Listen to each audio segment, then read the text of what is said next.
क्या आप जानते हैं कि एमपीपीएससी मेंस की परीक्षा में भारत की सांस्कृतिक विरासत पर हर साल सवाल क्यों पूछा जाता है? नमस्कार, सारथ पीएससी इंस्टीट्यूट में आप सबका स्वागत है।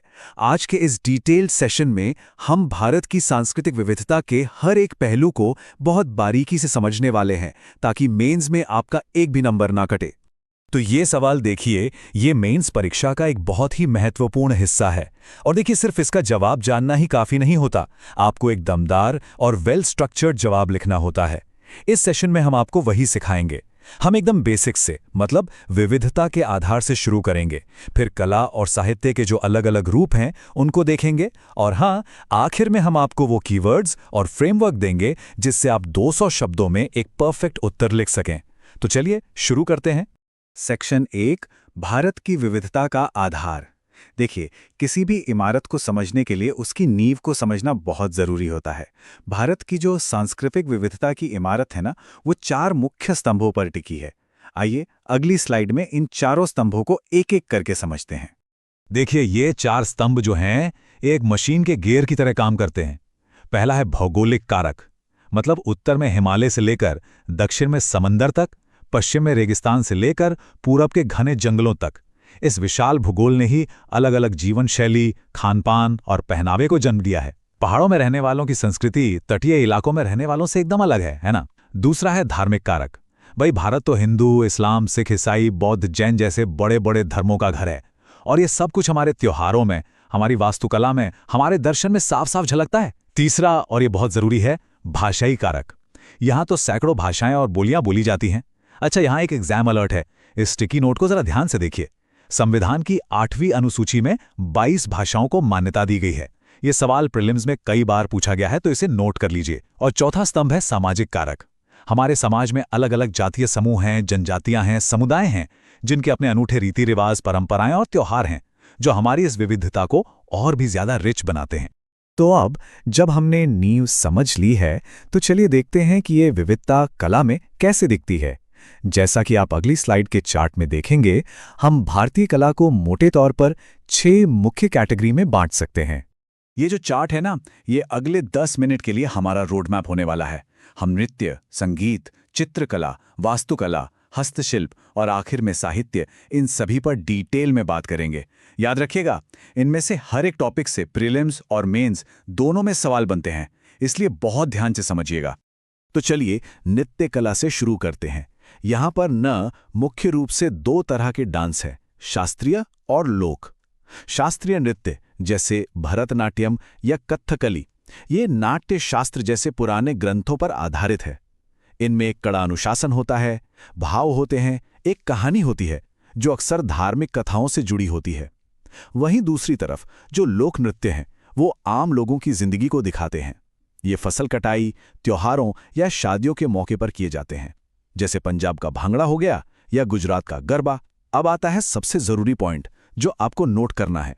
मैप पर देखिए, असम में सत्रिया, ये एक शास्त्रीय नृत्य है और परीक्षा में ये मैच द फॉलोइंग में बार बार पूछा जाता है, इसे बिल्कुल मत भूलिएगा।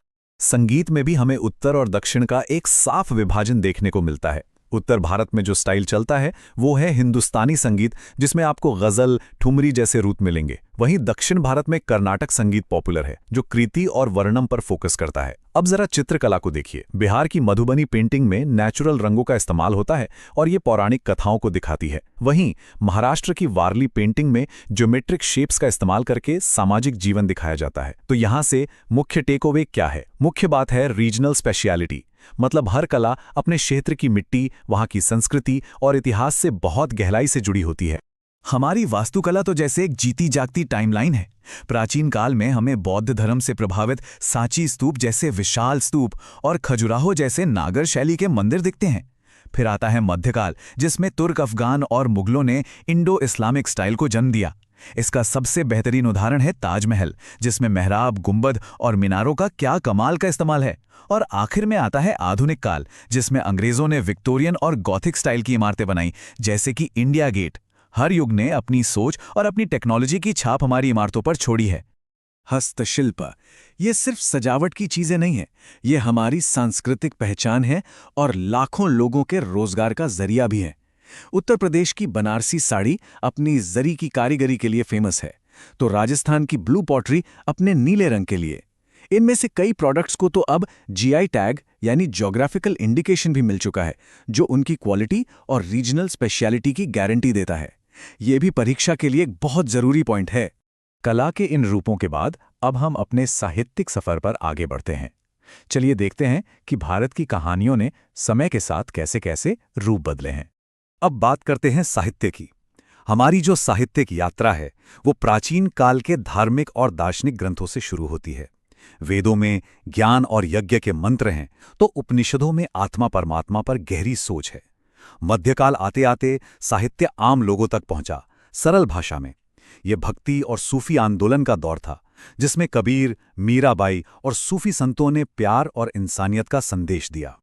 आधुनिक युग में साहित्य का फोकस सामाजिक मुद्दों और राष्ट्रवाद पर शिफ्ट हो गया। मुंशी प्रेमचंद ने अपने यथार्थवाद के जरिए गांव के भारत के शोषण और गरीबी को जिंदा कर दिया, और समकालीन साहित्य में ये यात्रा और भी आगे बढ़ी, जहां दलित साहित्य, नारीवादी साहित्य और आदिवासी साहित्य जैसे आंदोलनों ने उन आवाजों को एक मंच दिया जिन्हें सदियों से दबाया गया था। ये साहित्य सिर्फ कहानी नहीं, बल्कि समाज का एक बहुत शक्तिशाली आईना है। अब तक हमने विविधता के अलग अलग रूपों को देखा। अब थोड़ा विश्लेषण करते हैं कि ये सब आपस में कैसे जुड़े हुए हैं और इनके सामने आज के समय में क्या चुनौतियां हैं। जरा इस वेन डायग्राम को देखिए। ये दिखाता है कि हमारी कला और साहित्य किसी एक चीज का नतीजा नहीं है। एक उदाहरण लेते हैं। मान लीजिए एक मंदिर की वास्तुकला। उस पर क्षेत्रीय प्रभाव होगा, जैसे वहां कौन सा पत्थर मिलता है। उस पर धार्मिक प्रभाव होगा कि वो किस देवता का मंदिर है। और उस समय का सामाजिक प्रभाव भी होगा, जैसे राजा कौन था, समाज कैसा था। ये तीनों चीजें मिलकर उसकी फाइनल स्टाइल तय करती हैं। यही कनेक्शन हमारी संस्कृति की आत्मा है। लेकिन इस विविधता के सामने चुनौतियां भी हैं, खासतौर पर ग्लोबलाइजेशन की। एक तरफ तो अच्छा है कि योग और भारतीय संगीत को एक ग्लोबल मंच मिला है, ये एक पॉजिटिव बात है। लेकिन दूसरी तरफ वेस्टर्न कल्चर के प्रभाव में हमारी कई पारंपरिक कलाएं, जैसे कुछ लोकनाट्य कलाएं, वो धीरे धीरे खत्म हो रही हैं। ये एक नेगेटिव पहलू है जिस पर हमें ध्यान देना बहुत जरूरी है। तो सवाल यह है कि इस विरासत को बचाया कैसे जाए। इसके लिए एक 3 लेवल की स्ट्रैटेजी है। पहला, सरकारी पहल, जैसे संगीत नाटक अकादमी और ललित कला अकादमी की स्थापना, जो कलाकारों को सपोर्ट करती हैं। दूसरा, शिक्षा की भूमिका। भाई, जब तक हम अपनी कला और साहित्य को स्कूल के सिलेबस में शामिल नहीं करेंगे, हमारी अगली पीढ़ी इससे कैसे जुड़ेगी। और तीसरा, डिजिटल माध्यम का इस्तेमाल। आज कलाकार ऑनलाइन प्लेटफॉर्म्स के जरिए अपनी कला को सीधे दुनिया भर के खरीदारों तक पहुंचा सकते हैं, जिससे उन्हें आर्थिक आज़ादी भी मिलती है। अब आते हैं इस वीडियो के सबसे अहम हिस्से पर, मेंस के लिए जरूरी बिंदु। अपने जवाब को दमदार बनाने के लिए आपको इन एनालिटिकल कीवर्ड्स का इस्तेमाल करना ही होगा। इसे जरूर नोट कर लीजिए। पहला फॉर्मूला, सांस्कृतिक विविधता ही राष्ट्रीय एकता का आधार है। इसका मतलब यह है कि हमारी अलग अलग पहचानें हमें तोड़ती नहीं हैं, बल्कि एक मजबूत राष्ट्र के रूप में जोड़ती हैं। दूसरा, कला और साहित्य भारत की सॉफ्ट पावर हैं। सोचिए, जब दुनिया भर में लोग बॉलीवुड देखते हैं, योग करते हैं या भारतीय खाने को पसंद करते हैं, तो बिना किसी मिलिट्री ताकत के भारत का वैश्विक प्रभाव बढ़ता है। और तीसरा, सांस्कृतिक संरक्षण सतत विकास का हिस्सा है। जब हम अपने हस्तशिल्प को बढ़ावा देते हैं, तो हम सिर्फ संस्कृति नहीं बचाते, बल्कि पर्यावरण के अनुकूल विकास और रोजगार भी पैदा करते हैं। ये तीनों बिंदु आपके उत्तर की जान हैं। चलिए अब एक फटाफट रिवीजन हो जाए। मैं 2 सवाल पूछूंगा, ये देखने के लिए कि आपने कितना ध्यान दिया। तैयार हैं? पहला सवाल, जो अक्सर प्रीलिम्स में पूछा जाता है, सत्रिया किस राज्य का शास्त्रीय नृत्य है? सही जवाब है बी, असम। याद है, हमने मैप पर इसे पॉइंट आउट किया था। ये असम की वैष्णव संस्कृति से जुड़ा एक प्रमुख शास्त्रीय नृत्य है। बहुत बढ़िया, अगर आपका जवाब सही था। और दूसरा सवाल, मधुबनी चित्रकला का संबंध मुख्य रूप से किस राज्य से है? सही जवाब है सी, बिहार। मधुबनी, जिसे मिथिला पेंटिंग भी कहते हैं, बिहार की एक बहुत ही अनोखी लोक कला शैली है। बहुत बढ़िया काम। इससे पता चलता है कि आप ध्यान से सुन रहे थे। और अंत में बस यही एक विचार है जो हमें अपने साथ लेकर जाना है। विभिन्नताओं के बावजूद एकजुट रहना ही हमारी सबसे बड़ी शक्ति है। ये सिर्फ एक नारा नहीं है, बल्कि ये भारत की आत्मा है। हमें उम्मीद है कि सराद पीएससी इंस्टीट्यूट के इस वीडियो ने आपको इस विषय को गहराई से समझने में मदद की होगी। इस वीडियो के नोट्स आपको हमारे टेलीग्राम चैनल पर मिल जाएंगे। अगर आपको हमारा ये प्रयास पसंद आया तो वीडियो को लाइक करें और चैनल को सब्सक्राइब करें, ताकि आप कोई भी ज़रूरी टॉपिक मिस ना करें। पढ़ते रहिए और आगे बढ़ते रहिए।